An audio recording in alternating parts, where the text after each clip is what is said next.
Morning, brothers and sisters. Today is Tuesday, September 16, 2025. Our daily gospel, St. Luke chapter 7, verses 11 to 17. We will just read the very core of our message in verse 13. And when the Lord saw her, he had compassion on her, and said unto her, Weep not. The gospel of the Lord. Our message, the compassion of Jesus.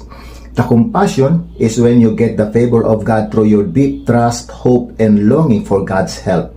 Ang habag o pakikiramay ay kapag nakuha mo ang pabor ng Diyos sa pamamagitan ng iyong malalim na pagtitiwala, pag-asa at pananabik sa tulong ng Diyos. First, He will never let you down. Instead, He will lift you up till you overcome sorrows and burdens. Hindi kanya pababayaan. Sa halip ay itataas kanya hanggang sa malampasan mo ang mga kalungkutan at pasanin. Second, He will never ever abandon you. Instead, He will always be on your side to protect and defend you. Hindi kanya iiwan o pababayaan. Sa halip siya ay laging nasa tabi mo para protektahan at ipagtanggol ka.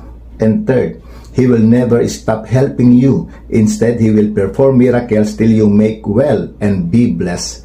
Hindi siya titigil sa pagtulong sa iyo. Sa halip ay gagawa siya ng mga himala hanggang sa ikaw ay gumaling at pagpalain. Good morning and God bless us all.